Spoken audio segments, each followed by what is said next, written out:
exatamente.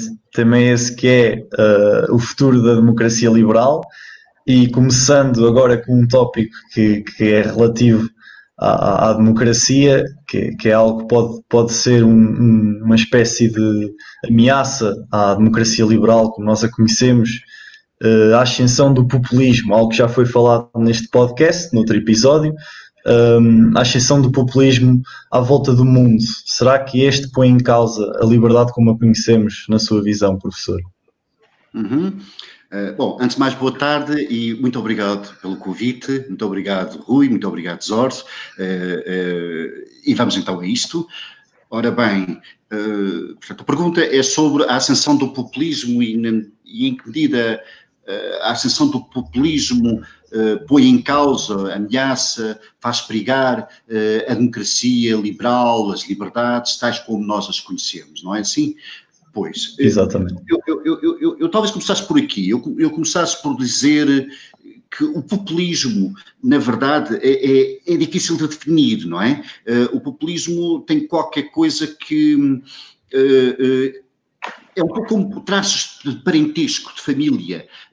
Há muitos populismos, como há muitos membros de uma família, e entre eles há traços comuns. Não há uma essência comum, não há um traço que seja comum a todos, mas há traços que permitem um reconhecimento. Eu estou a usar aqui esta imagem da família, que é de parentesco, as relações de parentesco que fazem com que a gente consiga reconhecer várias pessoas como sendo a mesma família, um pouco como que é uma imagem de um filósofo, Ludwig Wittgenstein, um austríaco importante, como uma boa analogia para o que acontece com os populismos. Nós temos populismos de muitas índoles, mas que têm realmente depois traços que os aproximam e que permitem um reconhecimento como populismo.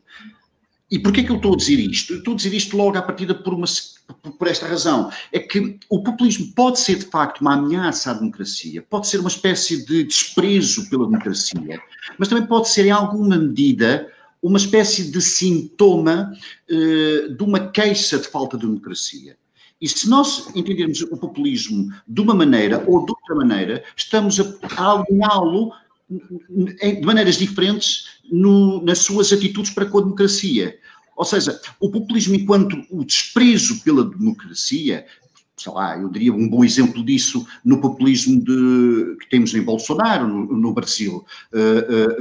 Mas podemos ter um populismo que seja uma espécie de sintoma de uma crise da democracia e uma espécie de grito inorgânico, desarticulado e que tem os seus perigos também, mas que seja um grito por mais democracia ou contra uma perda de democracia. E nesse sentido, o populismo, quer dizer, não tem necessariamente ser entendido como um inimigo da democracia, mas um sintoma de um problema anterior que atinge a democracia. Não é? E eu digo isto ainda para dizer mais uma coisa, que é importante. Além de termos diferentes populismos que se reconhecem em traços comuns como, por exemplo, um ressentimento da igualdade. O que é esta ideia de ressentimento da igualdade? É a ideia de que nada pode ser diferente, nada pode ser suscetível de um tratamento diferenciado na sociedade. É uma espécie de igualdade aplicada de forma cega, que não tem em atenção nenhuma variação de contexto. Não tem em atenção, por exemplo, o que são desigualdades estruturantes ou discriminações historicamente adquiridas. Não tem em atenção absolutamente nada e que impõe um tratamento igual independentemente de qualquer contexto. Esta relação cega com a igualdade é muito característica de um populismo, que também é, por outro lado, intolerante a qualquer diferimento. Diferimento no tempo, não é? Diferir, não é? No sentido de justamente aguardar que alguma política possa fazer algum efeito no sentido, por exemplo, de maior igualdade. A intransigência e a incapacidade de tolerar o diferimento. Reparem que o Partido Populista que nós temos cá em Portugal, mais saliente, não é? E com representação parlamentar, chama-se precisamente Chega. Não é? Ou seja, é justamente a incapacidade de esperar, a desconfiança perante qualquer diferimento.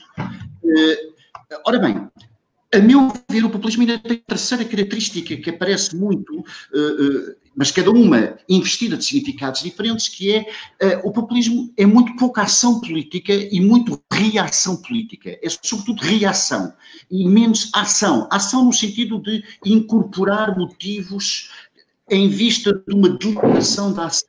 Não é? É fundamentalmente perante uma situação que suscite indignação, a possibilidade do reagir e de fazer da reação veículo político. E, portanto, o populismo é muito mais reação política do que ação política.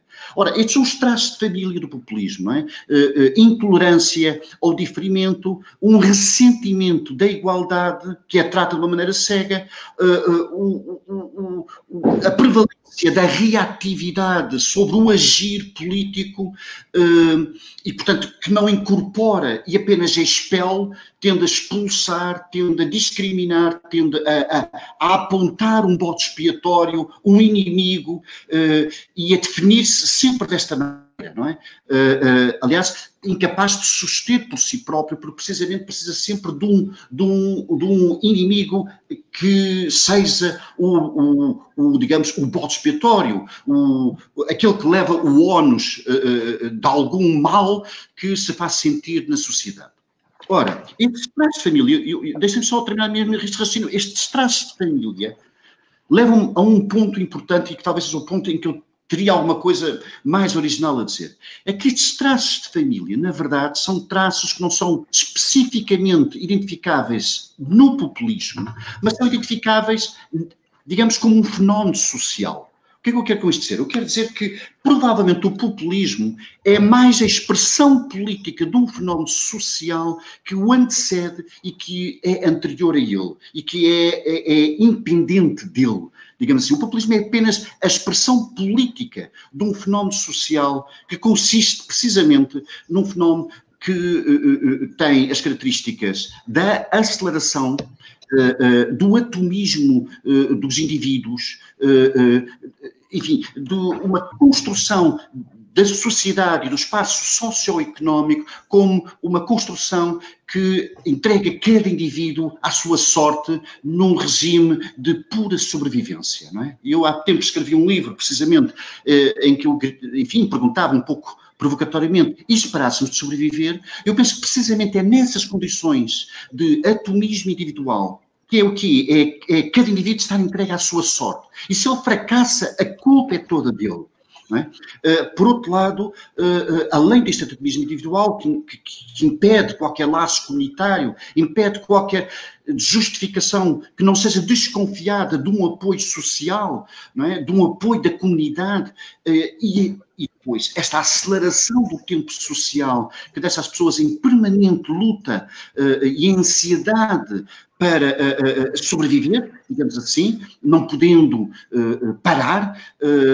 Pois bem, este contexto socioeconómico que está estabelecido na modernidade tardia e que se tornou global, é justamente o terreno que convida o populismo. Digamos que nós, enquanto sociedade, estabelecemos a palha seca, onde o populismo arde com toda a facilidade. Não é? E o populismo é apenas a expressão política deste fenómeno social.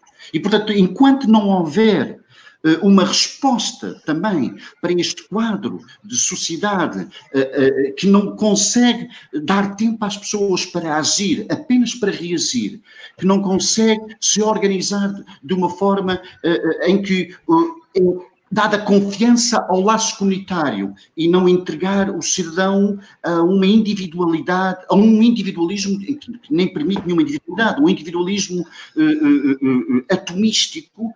Pois bem, enquanto não houver algo que mexa neste quadro, o populismo dificilmente será superável, porque ele é nada mais, nada menos do que a expressão deste quadro socioeconómico. O que é que eu estou com isto a dizer então? É que muito provavelmente o populismo não é tanto um problema político, não é tanto um problema da democracia, mas é um problema que tem raízes muito mais fundas, tem raiz na própria estrutura socioeconómica em que nós estamos, enfim, inscritos. Não é?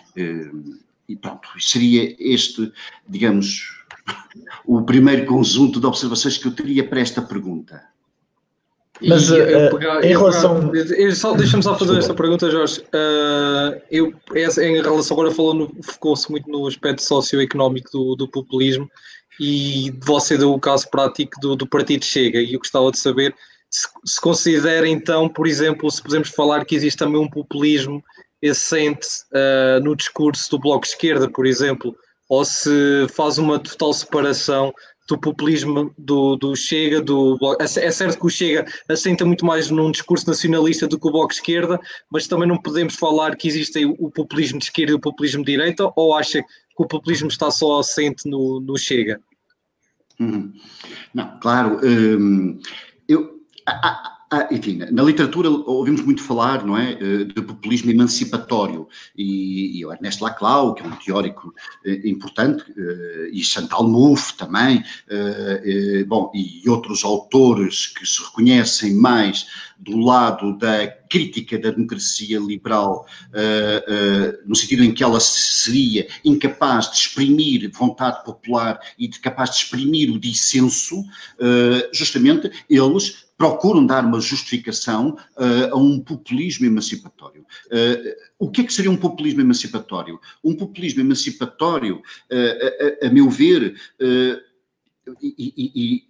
seria uma tentativa, digamos assim, de enfatizar a democracia participativa, mas uma democracia participativa não institucionalizada, no sentido, digamos assim, de, ok, como no nosso quadro das instituições democráticas portuguesas, nós temos o referendo, teremos algumas formas de participação, seja no nível do plano nacional, seja no plano autárquico, enfim, nos diferentes níveis em que a democracia funciona, não tanto nesse sentido de uma democracia participativa relativamente institucionalizada, mas uma democracia participativa que arranca de facto da rua, arranca da mobilização do descontentamento e que, de algum modo, procura compensar, digamos assim, uma espécie de ossificação, digamos assim, da democracia representativa.